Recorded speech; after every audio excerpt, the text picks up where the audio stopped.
Hi, Merry Christmas. I hope you're doing well. I realize that this is a very challenging time of year, especially for people who are dealing with or have dealt with narcissistic abuse. And first of all, I just want to let you know that I feel you. I have been there, and this year clearly has been the year that won't quit and probably isn't helping much, but I wanted to talk to you on Christmas. While you may be struggling with the narcissistic individuals in your life, there are many of us who are creating content and trying to find ways to be of help to you that struggle with the same. And also, the holidays tend to be a difficult time of year for other reasons. It's a time of loss. I know a lot of people have lost loved ones this year. Some of us have lost relatives during the holiday season, even before COVID. So it can be a time where those feelings come up again, and memories and things like that. And that can make it very difficult as well. That being said, I know that this is a time of year when narcissistic individuals can hoover their targets and really try to find ways to get back in, or they can be difficult to deal with, especially if you're co-parenting or trying to co-parent, or if you are trying to go or stay no contact. It can be very frustrating and difficult, or just even struggling with feelings of loneliness or isolation, or you're dealing with a smear campaign and more. I'd like to share with you today about the end of the narcissist's life. A lot of people may be under the impression that every narcissist will be hoovering and actively trying to re-engage you, or trying to get your attention, or cause trouble, or make your life difficult.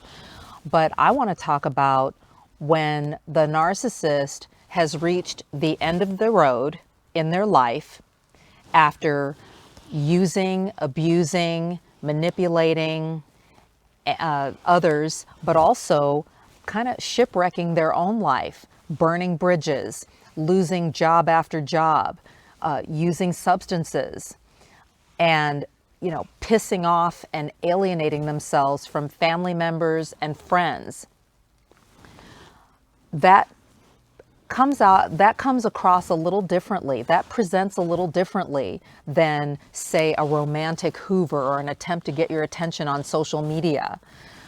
And specifically, what I want to talk to you about, or the example that I would like to share with you from my own experience, is my last conversation with my dad ever.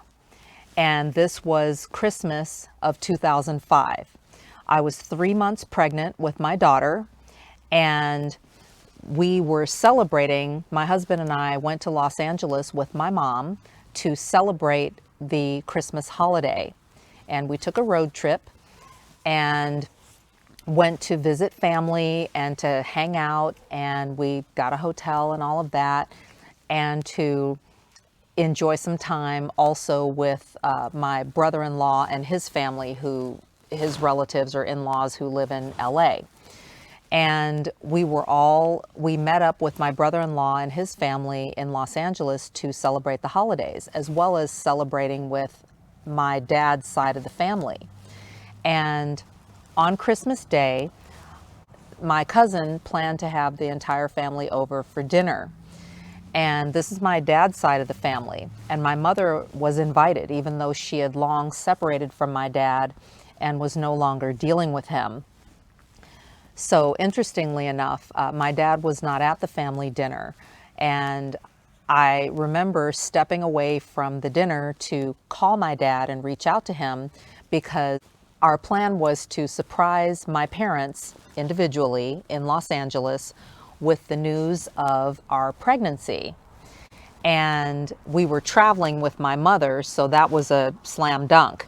But my dad was living in LA at the time, trying to start fresh after separating from my mom, or after my mom separated from him, really.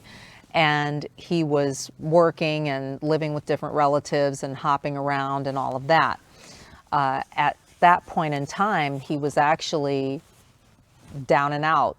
He was living in a homeless shelter, and he was working a couple of jobs and also taking some courses on the side. After having surprised my mom with my brother-in-law's family, I contacted my dad, or reached out to my dad, and I asked him if he would get together with me and my husband. And I left him a voicemail, told him to call me back, and didn't hear from him, but enjoyed dinner with my mom and my husband along with my dad's extended family. So we enjoyed the family dinner, and we went back to meet up with my brother-in-law and his family to kind of wind down the evening with them. And it was during that time that I got a call back from my dad while I was, with my brother-in-law's family. And I told him that we were in LA and that, we were very interested in getting together with him, and could we meet him for lunch, dinner, that type of thing. And basically he turned me down. He rejected me. I said, okay, well, if you're at work, then maybe my husband and I can grab some Starbucks or whatever, and we could bring you coffee at your job and stop by and just kind of do a quick hello and Merry Christmas type thing. Even though I came up with what seemed to be a really reasonable solution, he rejected me again. And of course I was disappointed because, secretly I'm thinking, oh my gosh, I'm pregnant, we want to tell you, and this is really exciting time, and this is great news. This is exciting. He didn't want to get together. And we had a long conversation. And I will tell you, during most of the conversation, I listened to him cry. I listened to him complain about his demise, basically, and how bad his life was and what he did not have at that point. He didn't have a permanent home. He did not have a vehicle, and he didn't have any money. After a while, he shifted into blame shifting, basically. He gave me a laundry list of individuals who had either done him wrong, stolen his ideas. He was a scientist. When his career was actually going well, he was a scientist, and he shipwrecked his career. But during our phone call on Christmas 15 years ago, he was blaming PhD professors who supposedly gave him bad grades to sabotage his PhD studies, blamed his colleagues for stealing his ideas and work. Just everybody was wrong. Everybody was to blame. And it was really difficult to listen to. I will not lie to you. I was really frustrated listening to this, and I came this close to pretty much reading him his rights. I was so tempted to say, look, you're the common denominator in all of this. It's you. It's you. It's not all these other people. You are the common denominator in everything that you just mentioned. And that's the only person that you have not mentioned in the list of people that are to blame for your current circumstances. And I came this close to just really letting him have it, just keeping it real. And I didn't.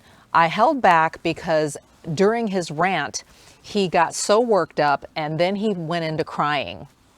And it was really hard to listen to. One, because he was blaming everybody else and not taking responsibility for his role in the demise of his marriage, career, relationships, especially with his children and also with others. There was no responsibility taken on his part, and it was so hard to listen to. And then he started crying. And in my mind, I'm thinking, okay, I really want to read him the riot act here. But at the same time, I thought, you know what? He's already depressed. He's already crying. It's the holidays. We just got through having dinner with his relatives, and he was nowhere near the dinner with the family. And basically, he's alone, and he's depressed, and he's in a bad situation. I mean, he's really kind of bottoming out. But I'll tell you this. Even with all of that, he refused to take responsibility for any of the things in his life. Needless to say, I did not read him the riot act. I did not let him have it. I listened and I let him vent. When he finally took a breath and took a break, and we got towards the end of the conversation, I told him that, hey, you know, at this point, I had been listening to him rant and rave about everybody else and who had wronged him and who was to blame for his current circumstances at that point. And I told him, I said, you know what, I have to go to the restroom. I really need to get off the call. And I did put a card in the mail for you. I'm really sorry that you are not able to get together. And that's really too bad. We're leaving LA tomorrow, and I was really hoping to get together. I actually wanted to let you know that we're expecting a baby in July, and I just wanted to let you know that. And he did actually take a moment and acknowledge what I said, and he did congratulate me on expecting my first baby. And I said, and he said he would look out for the card, and that was pretty much it. I got off the phone with him, and that was it. And that would be the last time that I would talk to him, ever. He actually died 2 days later after we hung up the phone. I will talk about that more in a separate video.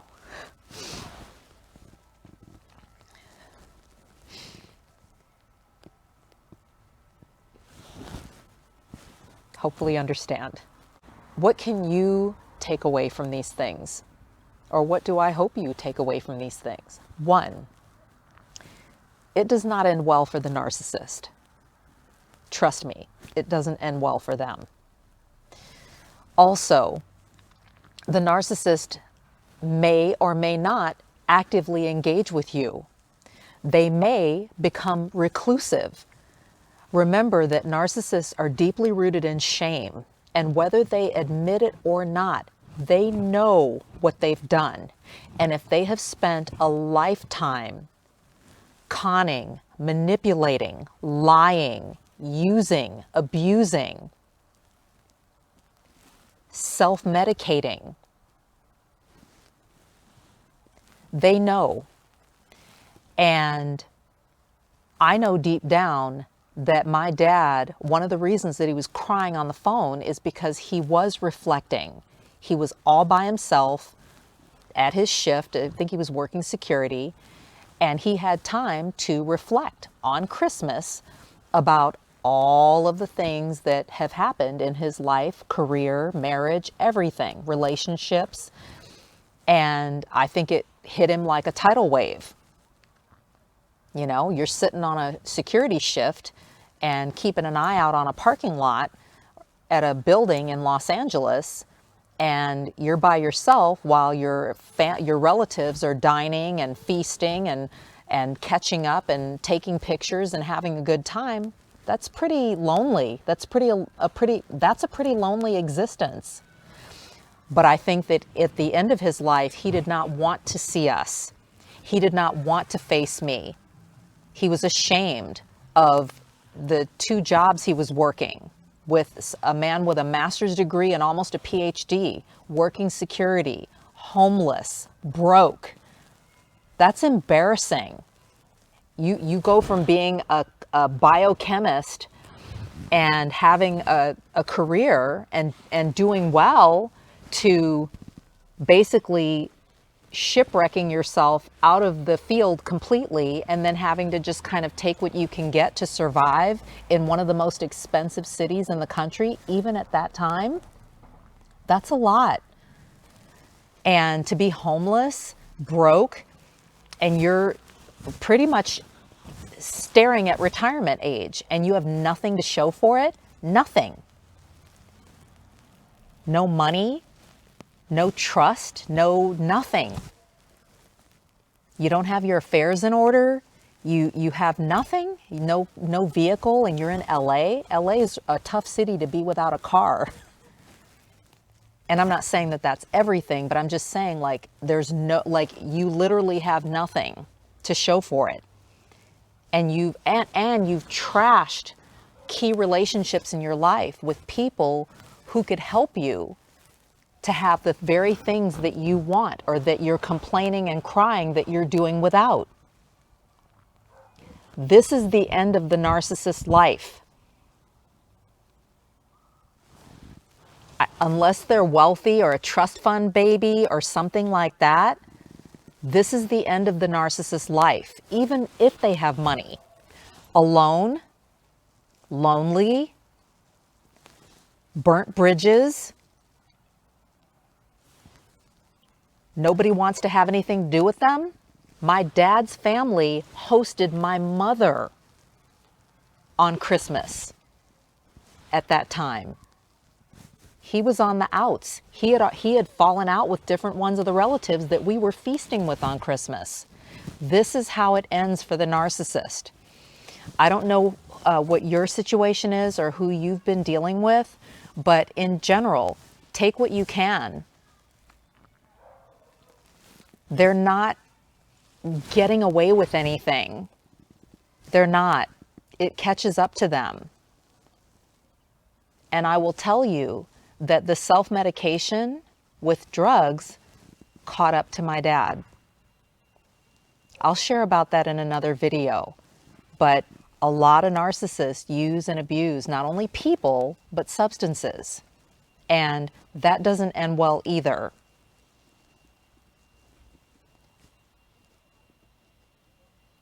They're depressed, they're alone, no one wants to have anything to do with them. If they use substances, they're self-medicating, or they're experiencing the effects, they're experiencing the cumulative effects of abusing substances to self-soothe.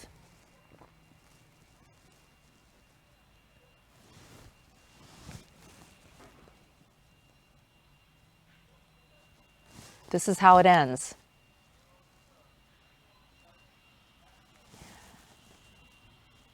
I hope that this helps you in some way and gives you some kind of perspective or hope that you will be able to go on with your life, and you have the opportunity to set your intentions for 2021. You have the opportunity to educate yourself, set goals, set your boundaries. Hug and love your children if you have children with a narcissist.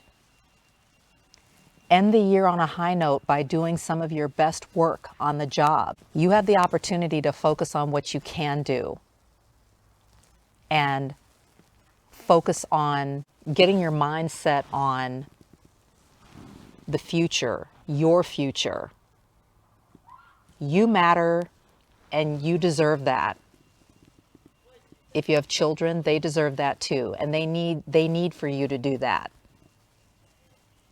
Don't let the narcissist ruin your holidays. Don't let the narcissist occupy space in your mind. Don't let the narcissist derail you from going after what you really want. Don't let the narcissist try to drag you down and try to get you to share in responsibility for things that are their fault and that they need to own and that they need to work through. Their trauma, their drama, their tragedies, childhood, that's not your fault and it's not your problem. So don't let the narcissist ruin your holiday. Try to take time for yourself. Try to set your mind on the positive, on what you can do, what you can control. Steps that you can take to distance yourself from the narcissist or to set boundaries if you have to deal with them to a certain degree. I hope that this helps, and I hope that this encourages you. Our dealings with narcissistic and toxic individuals can really present problems and challenges, especially during the holiday season, and especially during a difficult year like the one we've had in 2020. Stay encouraged and know that you're not alone and you're not crazy. Know who you're dealing with, know who you are. Take care, have a safe, happy, healthy holiday season, and I'll talk to you soon. Bye-bye.